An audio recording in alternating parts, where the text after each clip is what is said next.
My name is Lolo Puzzlo, and this is Media Delta. Hello. This is kind of a movie that I just kind of picked this movie to do. We had technically, I don't even know if we need to, you could do, anything that has to do with Greek myth, and you can kind of tie it to this movie, especially anything that has Medusa in it. But also we did play the game Curse of Issyos a long time ago, which was directly names this movie as a major inspiration for it. And we're talking about this is a pretty big movie, at least in terms of fantasy movies, or anything that has to do with this is probably one of the better known Greek myth movies out there. Outside of maybe Disney's Hercules. But yeah, we're talking about and specifically the 1981 version of Clash of the Titans, which, to think about the title, that doesn't really make sense because there's one Titan in the movie. It's not much of a clash, more of a crash, to be honest. But anyway, this was a movie that came out in 1981. It was a movie that was the main kind of the thing that a lot of people know, or that is very notorious about this movie, or not notorious, but kind of what's known about this movie, is its extensive use of stop motion animation that was done by Ray Harryhausen. This was the last movie they actually done, but they had done stuff for going back to the 50s, the Sinbad movies were kind of a major one that they did. And yeah, it is essentially a telling of the story of Perseus. And his trying to save Andromeda from being sacrificed to the Kraken. In fact, if you've heard people make mention of release the Kraken, that's probably a nod to this movie. Yeah, it was I saw this a lot on cable, and yeah, this was just I was not the only one who watched this. So please introduce yourselves. Hi, I'm Axe, and I'm here to release the Perseus. Hi, I'm Carnival, and here comes my dissertation on Greek myth. Hi, I'm Torpid Typist, and I'm here for everyone to pat Zeus on the back for being a shit heel. Yes. So I guess let's just go ahead and start by getting into the one-on-one interviews with this. So we are going to be, or actually, no, before we get to the one-on-one interviews, I keep on forgetting that I go first with these. So let me quick give my kind of thoughts on this movie before we actually move on to the interviews. So my familiar is this movie. This is a movie that I remember my dad watching a lot on HBO and cable. This was, I remember not seeing the entire thing. I know I have seen the entire thing at some point. But it's a movie that I remember bits and pieces. There are very much set pieces in this movie that are kind of notorious. It's kind of like if you the Lord of the Rings movies, the Peter Jackson ones. How there's a lot of set pieces in it, but there's also kind of a lot of just kind of stuff that ties it together that's not as interesting. This is definitely one of those movies. And the thing with this movie is that I mentioned that this was kind of known for its special effects.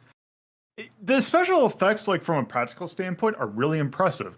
There are some really technical, there's some really smart use of green screening, and if you think about this as a 1981 movie, a lot of neat technical tricks in order to do the effects that are on motion, or you see on screen. This is not a movie that higher definition does justice to, because unfortunately it makes kind of what they do for the effects a lot more apparent. And now, granted, this was originally in theater, so the 35 millimeter version of this movie would have been even more in depth. But I guess at the time, it just wouldn't have mattered because, hey, this getting this effect period is really fascinating. But in modern day, with especially how a lot of this stuff is documented in various features, it's a little more transparent on what it's actually doing to achieve the effect. And the stop motion, while very neat from an artistic standpoint, looks very, I won't say hokey, but it looks kind of rough around the edges. The stop motion, the actual stop animation bits of it, move at like less than 10, like maybe around 14 frames per second. Like it moves at half the speed of like the actual frame rate of the film, so it looks very herky jerky. Which the only way you can kind of get around that is to just have more stills of the stop motion models, which would be way too extensive for the practical effects that they're doing. So that's why I know they don't do it. But with how modern CGI and you can get like a really good looking 3D model, like if we're talking about like the actual fidelity of the models, it looks really weird and kind of cheap. But from a actual practical and them actually making a standpoint, it's really nice. It is also, as I know Carnival alluded to, and I know that we're probably going to get into when we discuss with them about what they think about it. One thing about this movie is that it is not to nearly the extent of Disney's Hercules. It is a much more toned down telling of Greek myth. There are a lot of allusions to things that happen in Greek myth, especially with like Medusa. It very much paints, like, for example, the story of Medusa. I won't go into exactly what the story of Medusa is, but needless to say, they frame it in this movie as like, oh, Medusa fell in love with I forgot what god it was, with Poseidon, and like the god was mad that like they fell in love at the temple, which that's absolutely not what happened in the original myth. It is a lot harsher in the original myth, but I feel like they toned it down, not for trying to like I think they were trying to get it so that it would fit into the PG rating already. This movie actually pushes the PG rating quite a bit. There's some non-sexualized nudity in it that it would definitely earn it probably R rating nowadays. There's some pretty heavy violence. There's some decapitations and limb loss and all that. It's actually pretty intense for a PG movie, but then again, that's what PG was before, like pre-85. It's definitely one of those. Yeah, if PG-13 had existed, it would at least be that. But yeah, it's still, I feel like they wanted to sanitize it, or like they wanted to not go into the abject horror that is what happens in mythology, to still tell a story that is interesting. It's a 2-hour long movie. I kind of feel it's a smidge too long, but I still feel like we were watching it. It didn't feel long, but I do kind of feel like it could have been a little bit shorter. But at least it felt like it used a lot of the time. And yeah, I feel why it's a really good cable movie, where it's like, if you see bits and pieces, you can kind of get what's going on. It also helps that it is a story that's told quite a few times, and it's a pretty known Greek myth. It's not like some obscure kind of Greek myth. It's a pretty, Perseus, I feel, is probably one of the more well-known ones. And it covers some other things like river Styx and like stuff like that. Yeah, I feel like the action's pretty good. It's just I think a pretty good movie. Do I think it's great? Not really. Maybe from an artistic standpoint, I think it's great. But as a movie to watch, I feel like I feel it's a good movie to watch. I think my own personal rating, I probably am thinking the 7-8 range. But we'll see whether or not that sticks. Like the river. Well, I don't even bother with the joke. Let's go ahead and get Torpo in here and see what his thoughts were on Clash of the Titans. Hello. Hi. So, you had not seen this movie before, correct? I had not. I had heard of it. I knew of it. I'd seen tiny slivers of it, but I had never actually watched it. All right. So, in case you going in blind, what's your kind of short gut reaction to what you thought about this movie? Okay, so to preface this, I do feel the need to mention I was not doing great when we watched it. I'd been having a bad time, and I was super tired too on top of that. So I'm going to be real and say a lot of this movie is kind of a haze to me. That said, as simply as possible, I thought the story was kind of bland, but the stop motion puppetry were far and away the selling point of the film. That is, yeah, I think that there's a reason why the stop motion part of it is like the thing that the movie is known for.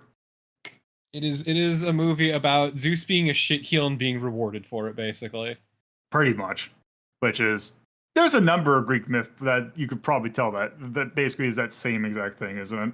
I guess I'm actually not a Greek scholar, so I just know that Zeus. I just know that Zeus is the shit heel and kind of gets away with it a lot. He does. But yeah, what are like 3 things that you thought were notable? Like we mentioned, like the stop motion is The like an stop obvious motion one. Definitely. Was very, very well done. Very interesting. I'm being attacked by my cat. Otherwise, things that stuck out to me. Not as I said, the story itself though wasn't super captivating, if I wanted to say that. But otherwise, no, it's mostly the puppetry for me. Yeah, I kind of mentioned that it. I don't know if sanitized is the right word, but it feels like they definitely wanted to It's go definitely for sanitized.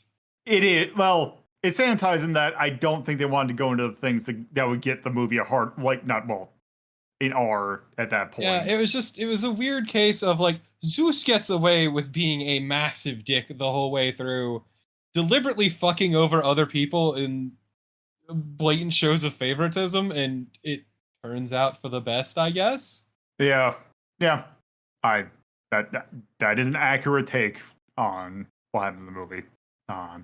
So I guess if that's what you got, so what kind of number scale or what rating scale are we thinking for this movie? I need to think because I mean, as I said, it's a lot of it's kind of just where do we put Labyrinth? That is at a 8. I would definitely put it below that, but it's a similar kind of thing of like the craft is what's notable, not necessarily the writing itself. So I would probably put it around, I guess, a 9 or a 10. All right. I might be being a bit generous, but like as I said, it's a bit fuzzy. All right. Well, I guess with that, let's go ahead and see what Carnival has to think about this movie. So you also had not seen or you'd seen the newer remake of this movie, correct? Yes. And you just kind of know this one by just by forgot what the word was. Just by Combination of cultural osmosis and pretty like much watching like other stuff that's done by the Harryhausen style with my dad, so I knew where this was going. Yeah. So, what was your kind of your gut reaction to watching this movie? Cool effects.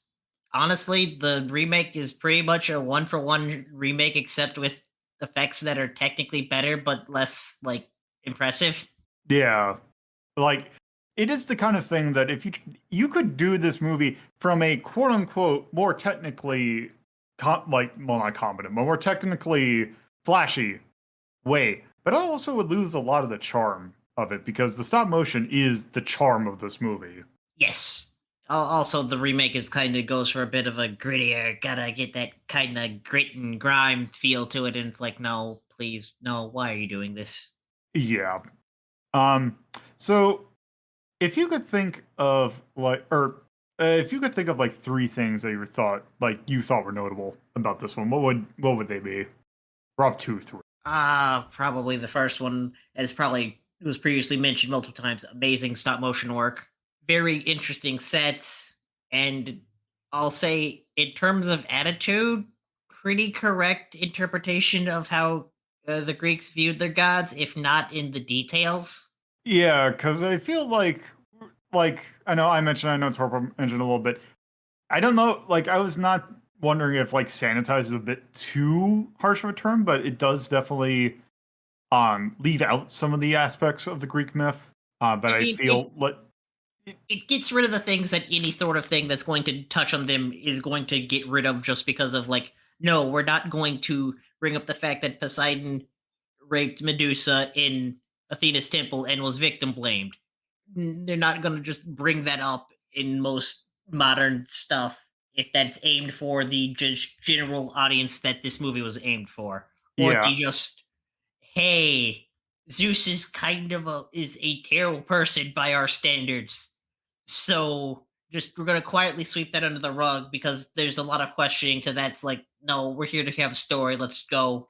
Yeah, it's very much the hey, if we kind of elaborate more on this, we're already pushing the envelope on the PG rating as it is. The stuff that's already in the movie. Let's not force it into an R. But yeah, it is. It gets the point across, and I feel like the stuff that's left out is stuff that is you don't necessarily need it to like get. You're not missing details per se of like the story of Perseus and how he dealt with the Kraken Well, and like the Kraken story of never actually Andromeda. showed up, honestly.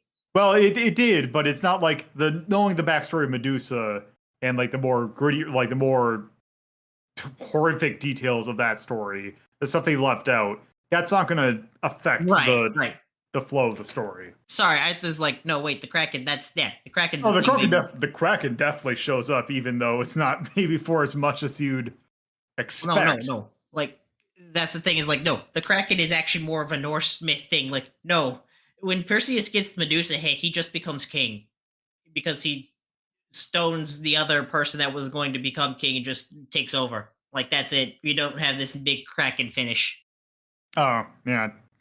I kind of mentioned it, but I'm not exactly a super, like, I'm not super well versed in Greek myth. I know, like, the Spark Notes versions for a lot of it, but yeah, some of those details get a little bit lost. But I guess if you're also one of those people that, like, the Spark Notes version of Greek myth, like, this kind of doesn't clash, I guess. Yeah, if you know the Spark Notes, you're gonna be fine. Like, I'm a nerd who likes mythology, so like there are some choices here that I'm more of just not like that they were like offensively bad. It's just more of like questions of like why, like the change from Athena's temple where Medusa was formed into Artemis. I mean Aphrodite's temple is one of those like it's not that it's a bad or like something that's it's just a choice that to me is like why this doesn't add or take away of anything. It's just arbitrary. It's kind of an unforced error in terms of research, I guess. Just I like guess, hey, yeah, it's a yeah. sure. I guess again, yeah, it's not bad or anything. It's just, huh? That's why. I'd like to ask these people why they made these choices, just as they get their perspective. Yeah. Um, Anything else that you thought was notable about this? I already talked about the shots and location were nice. Uh, oh yeah, Calibor was another one of those things that's like, I guess you need this to pad out the length because that was honestly, I want to double check, but I'm fairly sure that was a thing that didn't exist, and more like that was just felt like they were just taking Caliborn from Shakespeare's The Tempest play and throwing him in there just to kind of pad the length. Yeah, it was very much like I imagine you're looking it up because I was wondering if this lists anything. That Calibos was for like I don't know if Acrisius, the person that turned into Calibos, Acrisius was apparently an actual Greek character or like Yeah. a Greek is the king of Argos, and then Yeah, who had that. It was just one of those weird like things of just this was a choice that doesn't necessarily make things bad or worse. It's just a huh. wait. Also, it's funny looking into this because the person. Wait. Oh, I guess I do Oh, want to see. wait. Actually, okay, nope. This actually. Sorry, this Wikipedia article, or the Clash of the Titans wiki. Or wait, is this. Yeah, Oh, if you, this is. Okay, so it was going back. It was like, well, it went back way too far. It's but essentially. I was gonna Okay. say like if you're going to actually look up for more of the accurate things on for like Greek myth, I would recommend the website theoi.com. That's theoi theoi, which theoi is Greek for God, which is a very well sourced resource on getting the most accurate things available on Greek mythology and a classical understanding of the world without uh having to have degrees or access to university libraries. Okay. Yeah, it actually. So what apparently they did was they took several aspects of they took aspects of Acrisius, combined it or like split it between Perseus's father or Perseus's or the wife or not the wife, the husband of Perseus's mother and Split into another character. basically split it into another character, which I don't know why you do that, but I guess they did it. Like I said, see, that's what I mean. There's choices here that don't make it worse, but I just have questions about why. Yeah. Oh, also it's it's combining because it's also apparently Clash of Titans changed some things, but it's weird. I just kind of, as I said, I was like, well, I guess this is the character that exists. I'm like, oh, apparently, I guess not. But No, oh, there are a well. lot of stuff. It's just nothing bad. Just you have questions of why. Yeah, because it's great because that character really doesn't serve a whole lot other than the fight with Calibos. The initial one is how he loses the helmet, and also it is a reason why.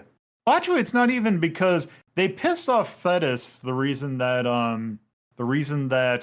like Andromeda gets sacrificed to the Kraken to begin with was just because they you could have They did the classic move of, oops, we compared something to the gods. Well, you're about to get screwed. That's the way it goes. yeah, I guess they introduced that character to serve as a as a way to get to that, but also it didn't really, unless they just really wanted to they came up with someone came up with the idea of the look for Calibos and it was like, well, that doesn't need anything, but we have this thing that we want to use, so I guess they made, I don't know. I would describe this movie as nothing more than another it was a blockbuster of its time, the same way any Marvel movie is. A lot Yeah. of flash, but nothing super substantive. It's It's just also- that the Flash was stop motion, which is something that's extremely interesting still to this day. And it's not as used as much as just, and I mean no disrespect to the CGI artists who are beaten and brutalized by the industry. It's just that CGI is the thing that's the hot topic now and is what's most used. Yeah. Anyway, I think with that, Yeah, so that's not all I have left to say. yeah, so what number rating are you thinking for this? I had to think about this for a bit because it's not a bad movie. I enjoyed it a lot, but I have to let me find the tab I had it open in because my instincts tell me around 9 or 10, just because it's I don't think it's bad, but it's not particularly good. Yeah, that was a thing that I also was like, I didn't. Is actually I don't know what I'd put it, but yeah. So I think that is going to be a common occurrence between this group. But anyway, let's go ahead and let's see what Axe thinks about this movie. So so you also had not seen this movie, correct? Yes. How familiar with this movie were you? Well, I mean, I knew it existed, and I know it was very highly regarded, but I never really got around to watching it. All right. So now that you have gone into this completely, or you went into this completely relatively blind. Relatively, I know some of the plot beats. It's Greek mythology, so Yeah. What were your thoughts of Clash of the Titans, the 1981 version? I mean, wow. I mean, not a smart opening, but it's hard to put into words. The best intro I can give it is that it's, it lives up to its reputation, and I can see exactly why people consider it a piece of classic media. Obviously, it takes some liberties with what is already a mythological series of stories, but it's also an interesting take on it, and it's also incredibly good looking for its time. Even though the effects seem dated now, you'd still look at them and you go, "Holy shit, they were able to pull that off back then." It's one of those fascinating films that shows you all these cool ideas that they'd come up with and how you don't get to see how but you kind of it gives you something interesting to look at and leave you thinking, how did they manage to pull that off? Where with something that we could just wash away with CGI nowadays, but back then, there were some really interesting stop motion sections, and even though they were a little clunky, they still worked within the context of their scenes.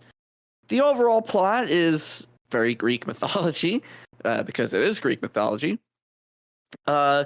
Interestingly enough, though, not a lot of Zeusing in this particular story. Zeus doesn't really go full Zeus in this story, which is a little, if I'm getting my Greek mythology, just let Zeus go Zeus. But anyway, the acting's really good. The lead playing Perseus did a fantastic job of it, and let's be honest, pretty damn attractive.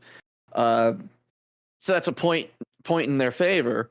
And just, it's a very engaging and interesting adaptation of Greek mythology. And a lot of stuff they get right on point, and some stuff they obviously took some liberties with. I believe it was mentioned that this is the first time that Medusa was displayed as a serpentine like creature. I don't know if the snakes in the hair was I don't remember if the snakes in the hair was part of the original mythos, but yeah, I mean, this is kind of one of those films that sort of sets that kind of tone for films to come.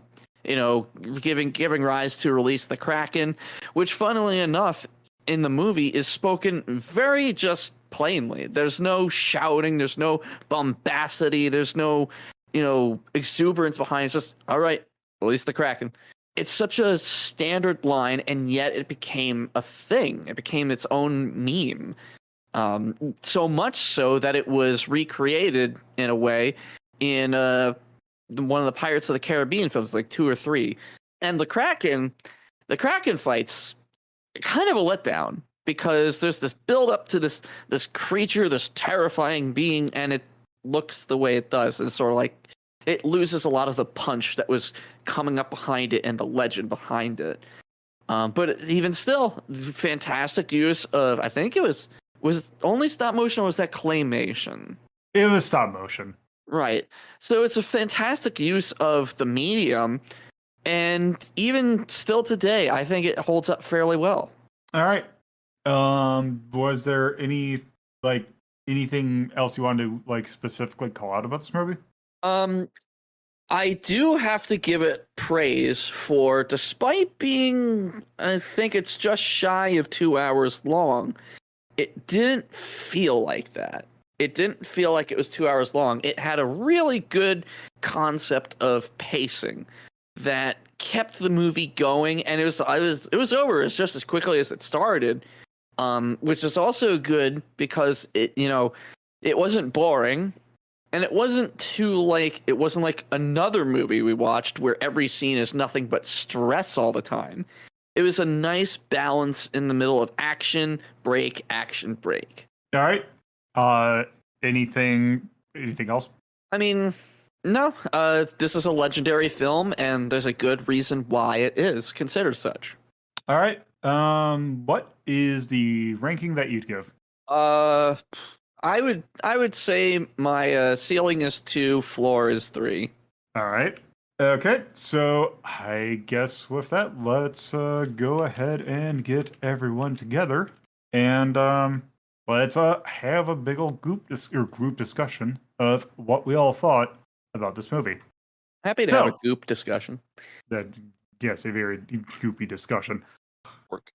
So let's go over the kind of some bullet point, or some of the more broader aspects of this movie before we actually go ahead and rank those. Storytelling, the characters' plot themes and all that. So it was brought up that this, or a number of us brought up the fact that this is Greek myth, but it was it's kind of either stuff was kind of created for this movie, or it was a sanitized take on what already existing myth. For example, Calibos being a completely new creation for this movie, and just kind of toning down, specifically Medusa in particular, is not going to the background, like the more nitty gritty details of what happened there. Also, like the entire purpose of the Kraken in general and Perseus. Kind of elaborates more than what is usually in Greek myth, but for the most part, it gets several plot beats down that are consistent with Greek myth. For example, I don't think Pegasus in general even shows up in the story of Perseus now that I think about it. Because was that actually Perseus or was that Hercules? No, it's Perseus. It's Perseus. Pegasus is born from the blood of Medusa. Okay. So I got that mixed. So that's also, that'd be bad for Disney to get something right, not this. But anyway, yeah, a little bit of elaboration with the stories and all that. Characters for the most part are they're pretty much Greek characters. The gods are pretty much like, they're not shown to be that benevolent. They're kind of shown to be kind of dicks, They're all assholes. Which is Petty little shits. consistent with Greek myth. Again, it gets the spirit across. Yeah, they're not as intensely shitty as they are in the actual mythos. They're a little pulled back. They're still pretty shitty and very petty. Yeah, right. Hey, yeah, Basically ruining the lives of other people for their pissing contest. Pretty much. yeah. And I was gonna say, in the entire thing of why the Kraken needs to be dealt with is because someone made the mistake of, hey, my daughter is more beautiful than the goddess of the temple that we're in. Like, that was made for her. Which is like, come on. Like, yes, destroying the entire city is overkill and disproportionate, but it's also like, come on. It's a top tier dingassery move. Yeah. And overall, the characters themselves, the mortals were just kind of they just kind of fit, they fit their points. Perseus acted like what you'd imagine a Greek hero would be. Look, this is no fault of the movie's own. The story they've picked is not one that gives a bunch of room for character. If all things considered, if we were doing a 12 Labors of Hercules series, okay, we have some room there where we can show some progression. But Perseus is go in, do the job, done. I'm king now. Woo. Yeah. Yeah, I don't really have much else to say on it. Dialogue was fine. It seemed like it's a Greek myth movie. Not necessarily that in a bad way. It's just more that it's a Greek myth movie. If you see Greek, I don't feel it does anything exemplary about that. It's a blockbuster. It's a summer. Well, I don't know if this was released during the summer, but it was a summer blockbuster movie with all the flash and not so much of a substantive thing that we have today. It was in fact June 12th when this. So came again, out. summer blockbuster. Yeah. Yeah. So I guess with that, let's move on to the thing about this. The thing that is notable about this movie, the aesthetic. Going on to more of I'd say definitely the artistry behind it. But also music and set design for that. Stop motion, I feel like that is a consistent thing. It looks a little weird now in some spots. It's high definition has not been kind to this movie, but it is still a fantastic piece of art. Yes, absolutely. Some of the best stop motion of its era, and high definition being bad to it is not this movie's fault. That is just no one can expect to oh, this format is going to decrease some of the gauziness that helps cover up some of the things that just are an innate issue with the medium. I mean, there's only so much you can really do with older media. You can only bring it up so much before it starts to kind of fall back apart. But I second that. I said that in my bit. The special effects in this are unbelievably good for its time. It's fascinating to watch and sort of theorize, what exactly were the means and methods that they used to be able to get all these things on screen. It's really cool. Yeah. It also didn't help that I think the version of the Blu-ray that I got was a little bit of a not great mastering. There was definitely some scenes that fared better than others. Like the video that was playing on the green screen was a lot better quality in some scenes than it is. Like the color grading in particular was not great, but that also probably Yeah. is just the mastering job that I can't Yeah. really blame the movie for.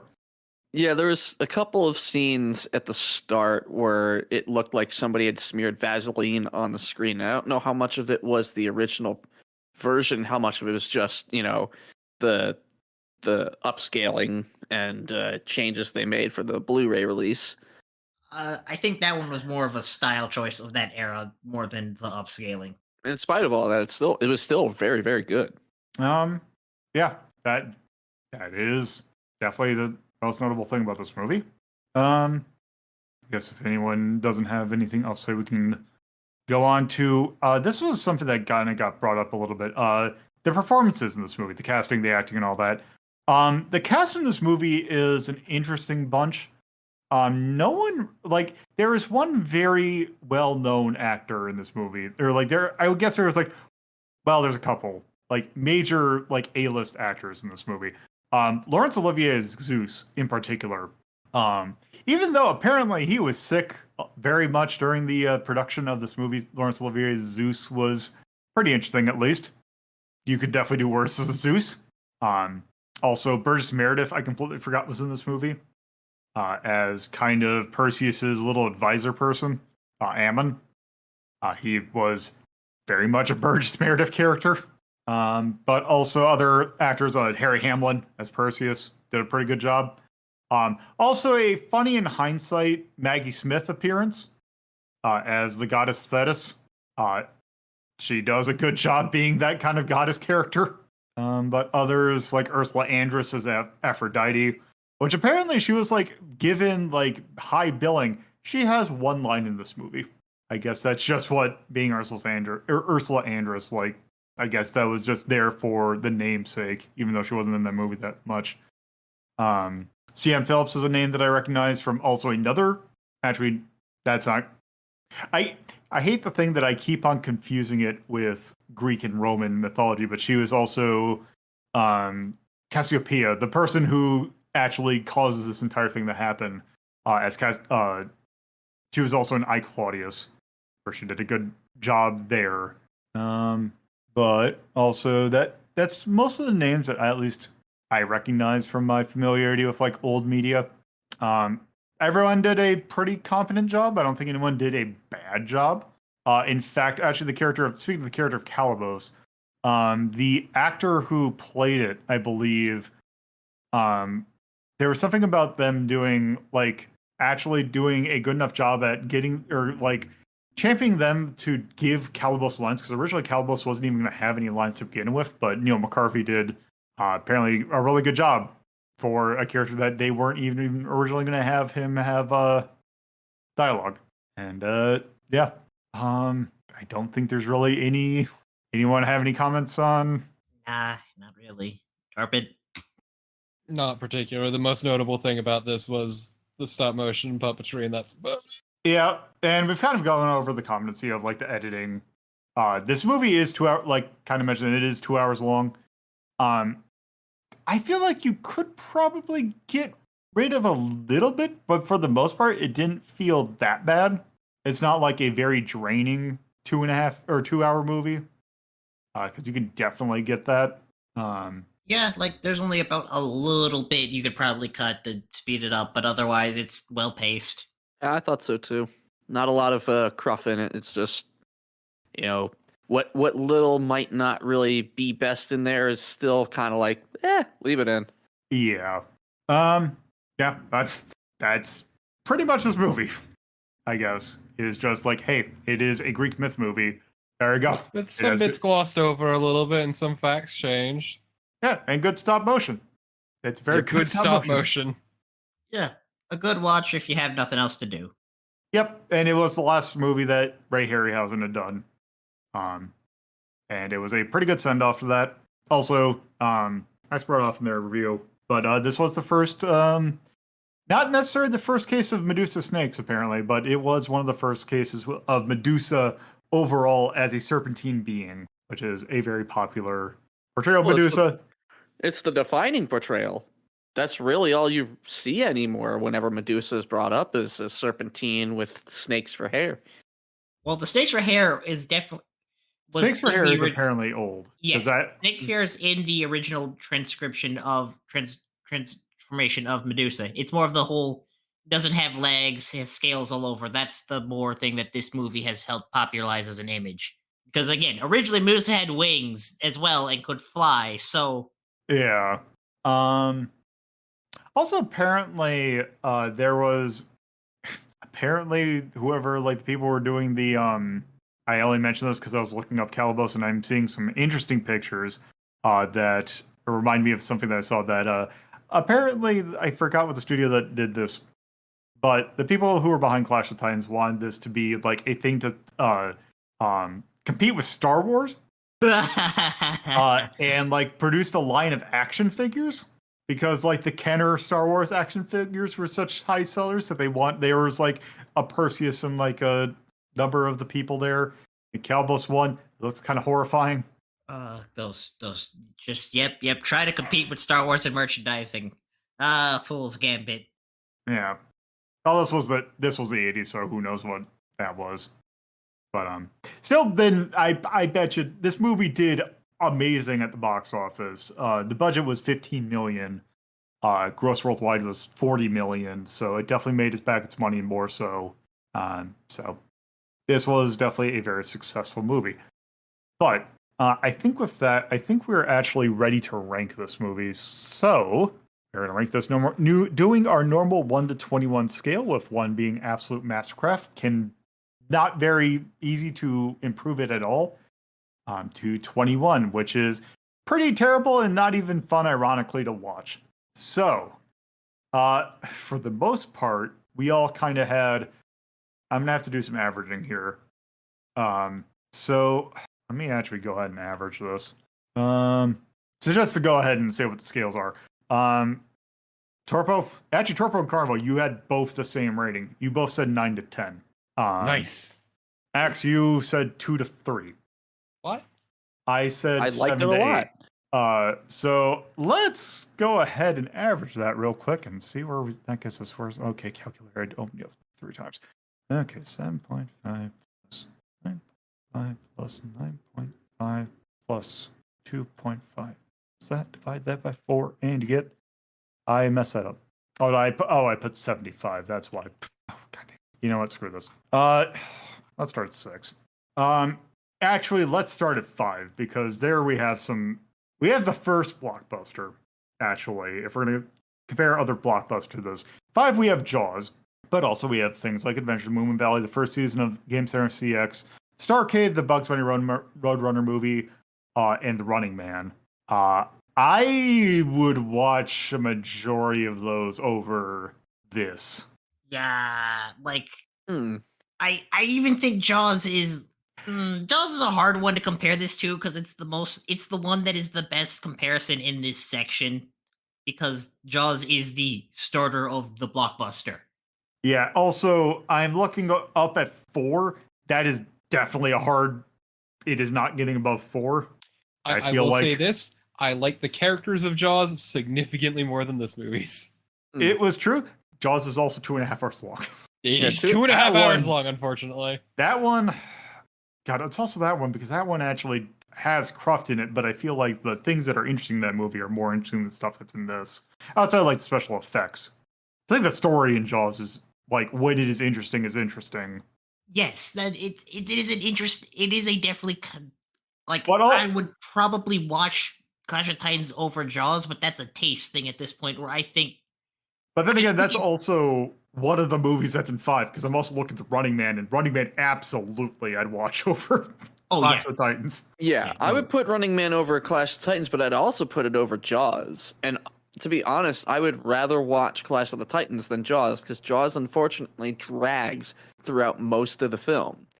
It has some interesting bits, but they're not as much or as long as the parts where it's just like you didn't need this, you could have cut this down.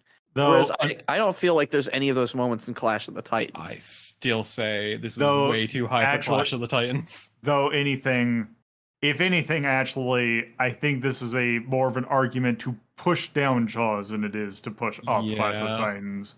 Mm-hmm. Unfortunately, 6 is not. Unfortunately, at 6 we have Mappy and Space Cobra, which are not good comparisons at all. Let's move down to 7 then. Mortal Kombat.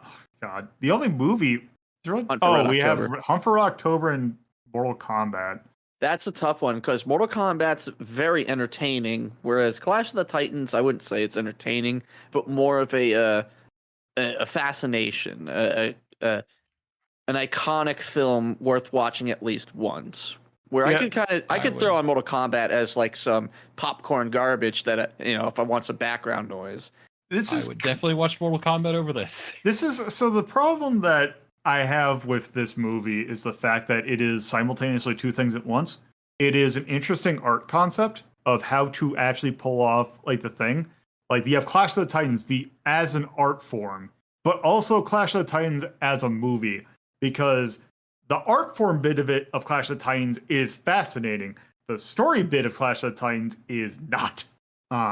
It is just it is simultaneously something that is like almost two separate ratings at once. You have like the art bit of it and the story bit of it, which are almost like in running simultaneously, if that makes sense, at least to me. Which makes it a little bit. I can agree. I would argue it's the same issue Labyrinth had, actually. So that's the thing I was going to bring up if we went down to Labyrinth. This has the same exact problem as Labyrinth. I would actually, because here's the thing with Labyrinth versus this movie. God, the thing with Labyrinth is that I don't know if I'd say that the artistry of Labyrinth is actually better than the artistry of this. But I will say I prefer the story of Clash of the Titans versus the story in Labyrinth. That's also probably just a me thing. So I would say this: the puppetry in Labyrinth has aged significantly better. It has. That is actually one thing that is one thing about Labyrinth. To the effect, Labyrinth, like, it's somewhat off-putting sometimes, but from an actual it still holds up aspect, Labyrinth absolutely blows Clash of the Titans away. Well, let's go up a bit for a quick second here. Let's look at it versus Hunt for Red October. They're both close to the same length, and they both have no, my brain is not functioning. They're both around the same length, but one handles its time better than the other. I don't think I could say I would watch Hunt for Red October over Clash of the Titans. Red October's good, and it's got some good performances, but the story is kind of weak. It goes on for way too long, and there's a lot of space with nothing happening. So that could also be an argument to drop the Hunt for Red October. Except I also found the characters in the Hunt for Red October more compelling, at the very least. That also is my thing with Hunt for Red October. There is definitely parts of Red October that drag. But if we're going to if you were to map my interest in this movie versus the storyline of this movie versus the storyline of Red October, I feel like the thing with Clash of Titans, it is a very consistent, but it's kind of a consistent kind of It's not bad, but it's definitely more of the, I can kind of get it. Whereas Hunt for October, it definitely has its lows, but it also has its highs. I feel like the higher bits of Red October are a little bit more I actually like the story for Hunt for Red October is more compelling than the story in Clash of the Titans. Because there's a little bit more of a, I don't want to say uniqueness, but there is something. There's I don't know. There's just something about it that I find a little bit more. I find if you average the highs and the lows, I still feel like it would end up a little bit higher than Clash of the Titans for me. Well, I mean, if we're going to knock it down into 8, I'm going to say knock it down to 9, because I would watch Sweet Home over this any day. Yeah, well, yeah, because the thing, so that was my personal reason for choosing 9 and 10 specifically, is because I would rather watch Labyrinth over this, but that's about the extent of it. Yeah, because here's the thing: if I'm looking at 7 or 8, I feel like if we look at 7, 8, and 9, I don't feel like it's quite 10. Because let's go actually look at this from the other angle. Let's look at the floor. At 10, we have Nickelodeon Guts, Scott Pilgrim's vs. the World, the Wizardry OVA, and the JoJo's Bizarre Adventure OVA. I do kind of feel like this is higher than those, especially Scott Pilgrim. Yeah, that's fair. And also Nickelodeon Guts. JoJo's is a little bit weird, but also, namely, JoJo's that OVA is basically you watch the Dio fight. Mm-hmm. So that puts it in. I do believe this goes in the blue. Now, whether it's 9, I don't know, because if we look at the stuff that we have in 9, we have Tron, Tokyo. Okay, let me actually start from the top. Fern Gully, Flash Gordon, Golgo 13, Carlisle no Yabu, the first season of Mega Man, Phenomena, Sonic Adventure OVA, Sukuban Deca 1, Pirates of Dark Water, Tokyo Shirei, Soul Brain, Tron, and East 2. God, fuck Tron. I kind of feel like this movie's better than the stuff that's in 9. I disagree, but I would definitely watch this over Tron. Like I said, this is like, I feel like it's generally a solid 9 to be complete. Okay, Lolo, my question to you: this or Flash Gordon? Flash Gordon. So here's the problem: is that Flash Gordon does have some parts where it's the same. It's almost the same thing as Hunt for Red October, but I feel like Flash Gordon just utterly drops some shit. Like it Also, is good. You're right next to it. Your episode number for Golgo 13 is R517. Retro Rank Rhapsody 515. Because that is actually one we did in Retro Rank Rhapsody because that had no gameplay in it. Oh, right. Never mind. That is not Golgo 13 the professional. Yeah, this was tough for me because I understand Phenomena being at 9 because it does have some really low moments and it's a bizarre film. But I'm such an Argento biased fan, so I couldn't say that I would watch Clash of the Titans over Phenomena or Pirates of Dark Water or Fern Gully for that matter. But I don't necessarily think it belongs in 10. I think it's still better than the ones of that I have seen. I'd say just leave it at 9. Yeah, I think in that case, then I think we should probably just keep it at 9, which is good. It's a good movie. It's a good movie. The single largest category of them all, 9. Yeah, it is the lower end of good, which isn't bad. Because I definitely wouldn't. Upon reflection, I would definitely not say like put it in 10, but I think 9 is a solid place for it. Yeah. Yeah. Also, the beast must grow. All right. Content-wise, this movie's surprisingly gory.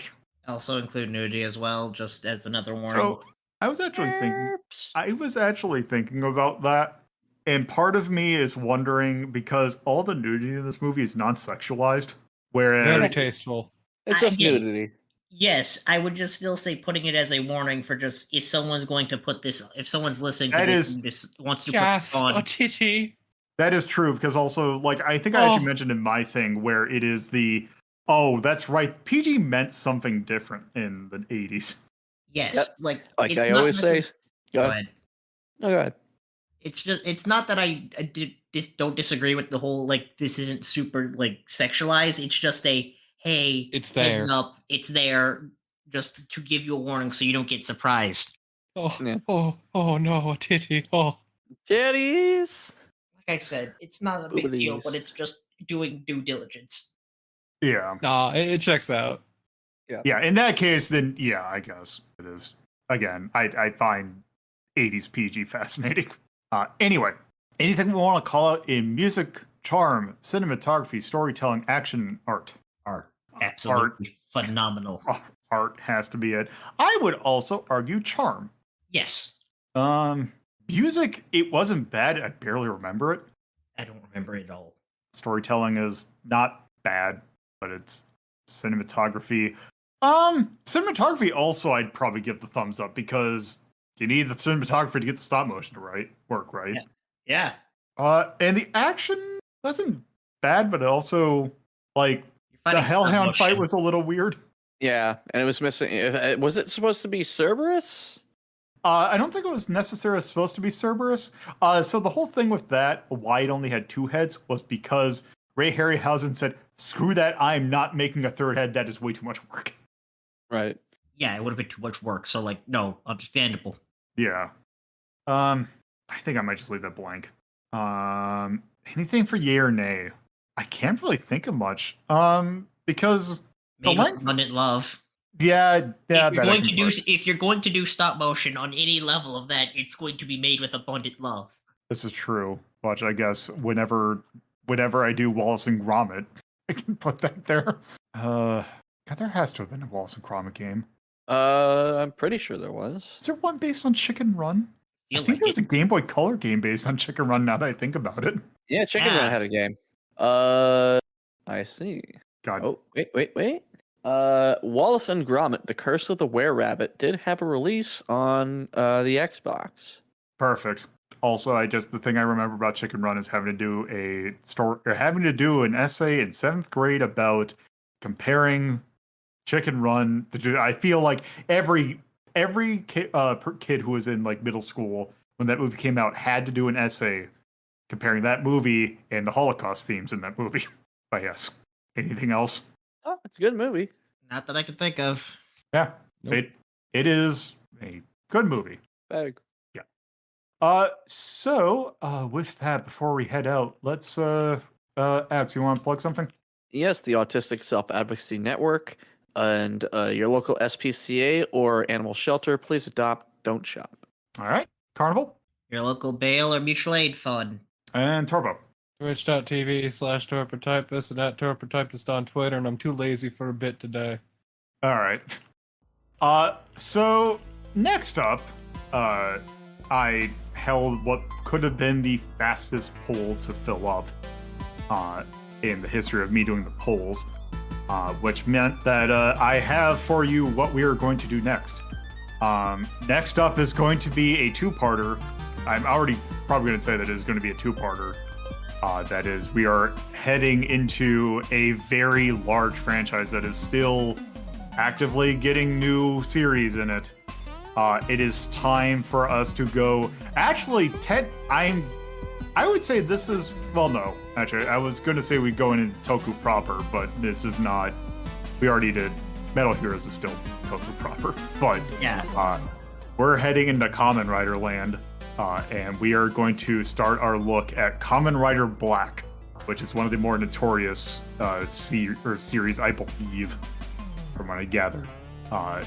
And it is going to be a trip because I've already seen a little bit of it, and it looks interesting to say the least. So I guess with that, thank you all for listening. Bye. If you would like to see the list in which we have ranked every single thing we've done for Media Delta, you can go to r3.ldp.life in your browser. If you would like to watch the sister show that determines what could show up on Media Delta, that's Retro Rank Rhapsody, you can watch it live on Twitch at twitch.tv/LoloToPuzzlo or on YouTube at youtube.ldp.life. If you would like to discuss this episode with others, please join our Discord server by going to discord.ldp.life in your browser, which should give you a link. Thank you again for listening.